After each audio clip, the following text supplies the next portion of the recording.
ያየነው በሩቅም በቅርብ የለንም ምክንያት ሰበብ እስኪ ቀመስኩትን ቅመሱ የሕይወት እንጀራ ነው እሱ ቢበላ ቢጠጣ ቢለበስ ለሁሉም መልስ ነው ኢየሱስ። አሜን። ኢየሱስ ጌታ ነው። ኢየሱስ ያድናል። እግዚአብሔር አምላክ የተመሰገነ ይሁን። ዛሬም የእግዚአብሔርን ቃል አብረን እንካፈላለን ወገኖቼ። የእግዚአብሔር ቃል መንፈሳዊ ሕይወታችንን ያሳድጋል፣ መንፈሳዊ ሕይወታችንን ያድሳል፣ ያበረታል፣ ያቆማል። እግዚአብሔር ቃል ኃይል አለው፣ ጉልበት አለው። እግዚአብሔር ይመስገን። ዛሬ አብረን የምንካፈለው የእግዚአብሔር ቃል በዘካርያስ ምዕራፍ 14 ቁጥር 17 ላይ የእግዚአብሔር ቃል እንዲህ ብሎ ያስተምረናል። የምድር ወገኖች ሁሉ ለንጉሡ ለሰራዊት ጌታ ለእግዚአብሔር የማይሰግዱ ዝናብ አይዘንብላቸውም ይላል። የማይሰግዱ ወደ ኢየሩሳሌም ወጥቶ እግዚአብሔር በሚመለክበት ስፍራ ሄዶ አምላካቸውን እግዚአብሔርን የማያመልክ ትውልድ፣ በእግዚአብሔር ፊት የማይጸልይ አምላክ አለኝ ክርስቲያን ነኝ የሚል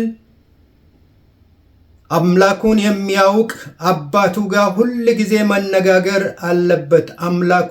አባቱን ካላወቀ በስተቀር ጸሎት በጣም አስፈላጊ ነው። ወደ ኢየሩሳሌም ወጥቶ ምስጋናን ያቀርቡለታል አምላካቸው። የአምልኮ መስዋዕትን ያቀርቡለታል። አለበለዚያ ግን የማይሰግዱ የበረከት ዝናብ አይዘንብላቸውም ይላል እግዚአብሔር። እግዚአብሔር አምላክ የተመሰገነ ይሁን። ጸሎት ንግግር ነው፣ ዲያሎግ ነው፣ ወይም ኮሚኒኬሽን ነው። ሰው ልጅ ከአባቱ ጋር ኮሚኒኬሽን የማያደርግ፣ ከአባቱ ጋር የማይነጋገር፣ አባትና ልጅ የማይነጋገሩ፣ ዕለት በዕለት የማይጣየቁ፣ ኮሚኒኬት የማያደርጉ፣ የማይነጋገሩ ከሆነ ችግር አለ ማለት ነው። ወገኖቼ የእኛም አባት አለን፣ ሁል ጊዜ በፊቱ የምንሆነው በእግዚአብሔር ፊቱን የምንፈልግበት እያንዳንዱ ቀን በእግዚአብሔር ፊት እግዚአብሔር ጋር የምንነጋገርበት፣ ዲያሎግ የምናደርግበት፣ የምሬትን የምንጠይቅበት፣ ችግራችንን የምናወያየው አባት አለን። እግዚአብሔር አምላክ የተመሰገነ። ወገኖቼ ሰዎች በረከትን ይወዳሉ፣ በረከት ለማግኘት ይጥራሉ። ነገር ግን መጸለይን አይፈልጉም። የማይጸልይ ክርስቲያን አምላኩ ፊት ቀርቦ ለአምላኩ ክብር የማይሰጥ የማይጸልይ ከእግዚአብሔር መልካም ነገር ወይም ዝናብ ሊያገኝ አይችልም። የበረከት ዝናብ ለእርሱ አይገባውም፣ አያገኙም ይላል የእግዚአብሔር ቃል። እግዚአብሔር አምላክ የተመሰገነውን። ካልታዘዝን በቀር መጸለይ የማንጸልይና እግዚአብሔርን ካልጸለይን ካልጠየቅን ልንቀበል አንችልም። በረከት የለም ለማይጠይቅ፣ ቀርቦ አምላኩ አባቱ ፊት ቀርቦ ከአባቱ የማይጠይቅ ከእግዚአብሔር አንዳች ነገር አያገኝም። እግዚአብሔር አምላክ የተመሰገነ ይሁን እና እምቢተኞች ሆነን እንመላለሳለን። ስለዚህ መመኛት እንጂ አናገኝም። እግዚአብሔር ፊት የምንጸልይ አምላካችንን የምንፈልግ ሰዎች ነን። ምክንያቱም እግዚአብሔር ፊት ካልጸለይን፣ ፊቱን ካልፈለግንም ለእኛ ያለውን ዓላማ ሊገልጽልን አይችልም። ምን ማድረግ እንደሚገባ፣ እንዴት መኖር እንደሚገባ ማወቅ አንችልም። እግዚአብሔር እናውቃለን፣ እናገለግላለን፣ ተጠምቀናል፣ ክርስቲያን ነን ልንል እንችላለን። ውሸት ነው። ካልጸለዩና አባቱ ፊት የማይቀርብ አባቱን አያውቅም። እግዚአብሔር አምላክ የተመሰገነ ይሁን። አባቱ ጋር የማይነጋገር ከአባቱ ጋር አይተዋወቅም። ኩርፍ በማከላቸው ችግር አለ ማለት ነው። እምቢተኛ እግዚአብሔርን የማይታዘዝና በአምላኩ ፊት የማይጸልይ በረከትን ሳይሆን መርገምን ነው የሚያገኘው። ስለዚህ ሊባረክ ዘንድ በእግዚአብሔር ፊት መጸለይ ያስፈልጋል። በዘዳግም የማይጸልይ ዘዳግም ምዕራፍ 28 ቁጥር 23 የእግዚአብሔር ቃል እንዲህ ብሎ ያስተምረናል። የማይጸልይና የማይታዘዝ ከሆነ በራሱ ላይ ሰማይ ናስ ይሆንብሃል ይላል። በራስህም ላይ ሰማይ ናስ ይሆንብሃል፣ ከእግርም በታች ምድር ብረት ትሆንብሃለች ይላል። አምላክን አልታዘዝክም፣ እግዚአብሔር ፊቱን አትፈልግም፣ በእግዚአብሔር ፊት አትጸልይም። ስለዚህ ከእግዚአብሔር የምታገኘው ነገር ከሰማይ የምታገኘው በረከት የለም ነው የሚለው። የምድርም በረከት ይሆናል እንደው የደረቀ የተዘጋ ሰማይ እንጂ የተከፈተልህ ሰማይ ላንተ አይሆንልህም ይላል እግዚአብሔር። ስለዚህ ሰማይ እንዲከፈትልህ እና ሰማይ ናስ እንዳይሆን፣ ብረት እንዳይሆን፣ ደረቅ እንዳይሆንብህ በአምላክ ፊት መጸለይ ያስፈልጋል። ጸሎት የህይወታችን መለማመጃ የህይወታችን ክፍል ነው። እግዚአብሔር አምላክ የተመሰገነ። የማይጸልይ በረከትን አይቀበልም። ከእግዚአብሔር ፈልጎ እግዚአብሔር ፊት ቀርቦ የማይጸልይ የማይጠይቅ ከእግዚአብሔር አንዳች ነገር አያገኝም። ምድርም ደረቅ ብረት ትሆንብሃለች ይላል። ከምድርም በረከት የለም፣ ሰማይም የተዘጋብህ ይሆናል። ስለዚህ ናስ ይሆንብሃል። ከሰማይ የሚላክልህ የሚለቀቅልህ በረከት የለም፣ ሰማይ ባንተ ላይ ይዘጋል ይላል። ሰማይ ናስ ይሆንብሃል። ምድርም ከምድር በታች የቆምክበት ምድር ወይም የምትኖርበትን ምድር ብረት ይሆንብሃለች ብሎ እግዚአብሔር ይናገራል። እግዚአብሔር አምላክ የተመሰገነ ይሁን። ወገኖቼ ጸሎት የኔም የመልእክቴ ርዕስ አልተናገርኩም። ከጸሎት የሚገኝ በረከት ነው የምለው። በጸሎት የሚገኝ በረከት ብዬ እናገራለሁ። ስለዚህ ለጸሎት የተዘጋጀው ሰው በአምላኩ ፊት ቀርቦ ጸሎት የተዘጋውን ነገር ይከፍታል። ጸሎት ቀንበርን ይሰብራል።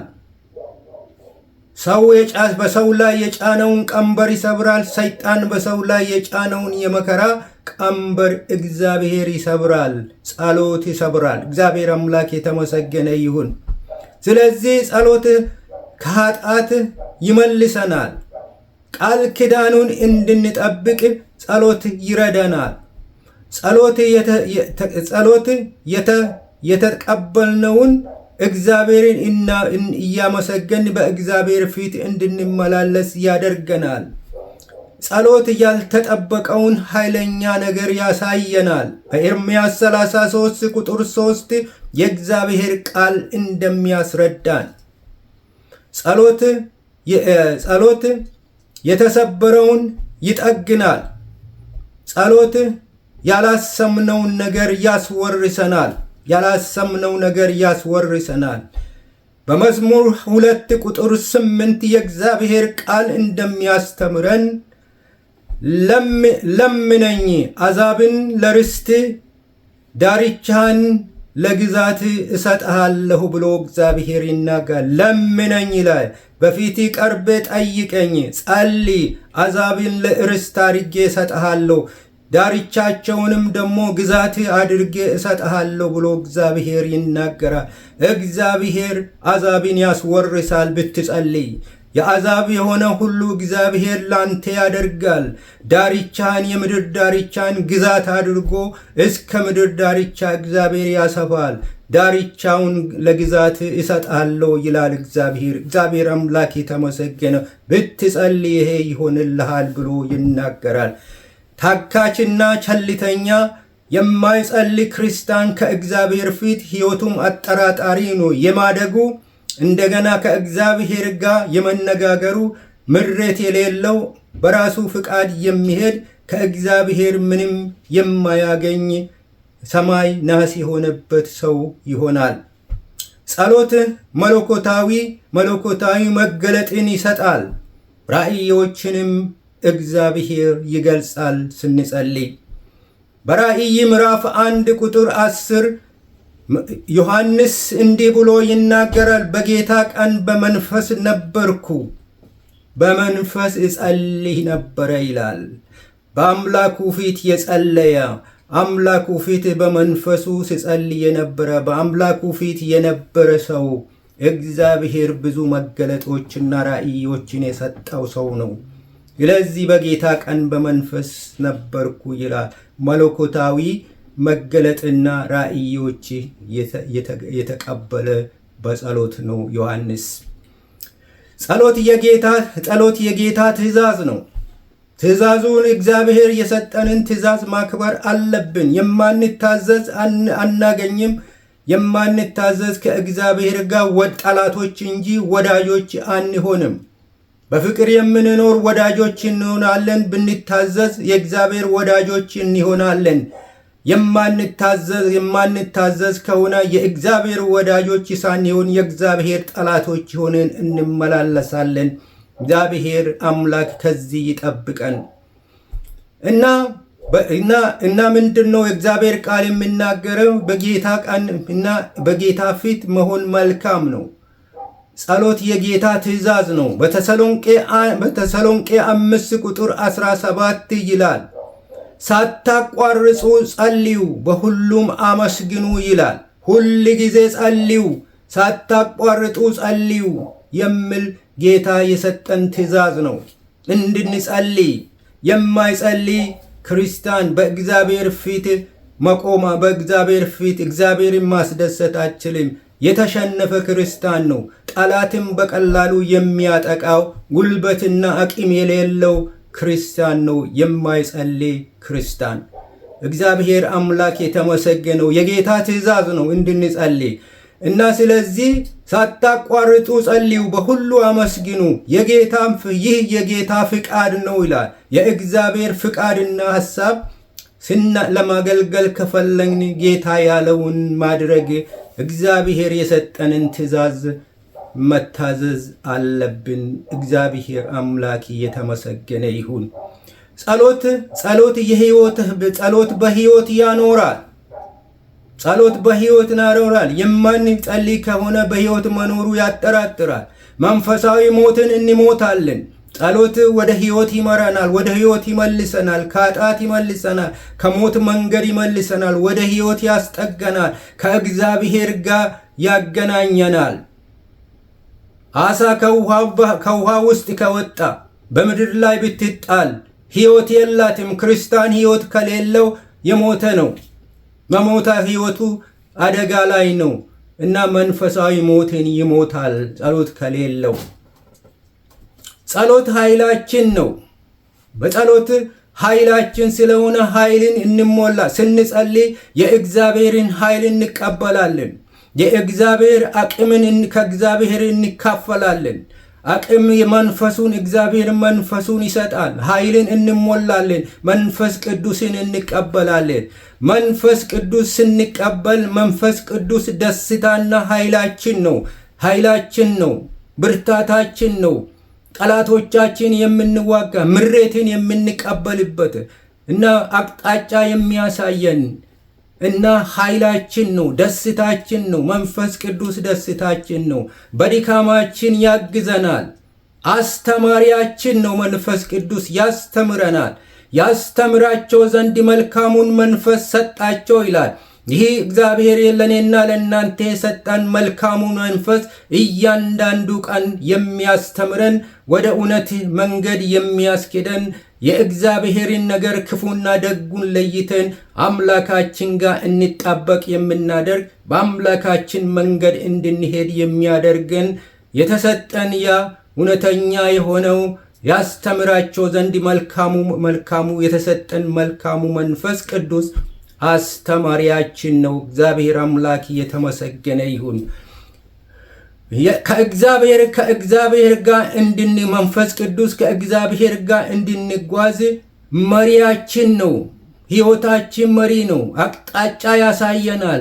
እንዴት መኖር እንደምንችል፣ እንዴት መራመድ እንደምንችል፣ እንዴት ከእግዚአብሔር ጋር መሄድ እንደምንችል መንፈስ ቅዱስ መሪያችን ነው። ይመራናል፣ ወደ እውነት ይመራናል እና ወደ መልካም ነገር ይመልሰናል። በትክክለኛ መንገድ እንድንጓዝ ከእግዚአብሔር ጋር እንድንጓዝ ያደርገናል። መንፈስ ቅዱስ ምስጢር ገላጭ ነው። የማናውቀውን የሚገልጥልን የእግዚአብሔር መንፈስ ብንጸልይ ምስጢሩን ለኛ ያካፍላል። ጸጋውን እግዚአብሔር ይሰጣል። እግዚአብሔር በጸጋ እግዚአብሔር እጅግ ባለ ጸጋ ነው። ጸጋውን ያካፍላል። መገለጦች መረዳትን ይሰጣል። እግዚአብሔር መንፈስ ቅዱስ አስተማሪያችን ነው። ያስተምረናል። ወንደርፉል ካውንስለር ነው። ያስተምረናል። ወደ እውነት ይመልሰናል። ከእውነት ይለየናል። እርሱ ያበረተናል። አምላካችን ጋር እንድንኖር እንድንጓዝ ያደርገናል። አጽናኛችን ነው መንፈስ ቅዱስ።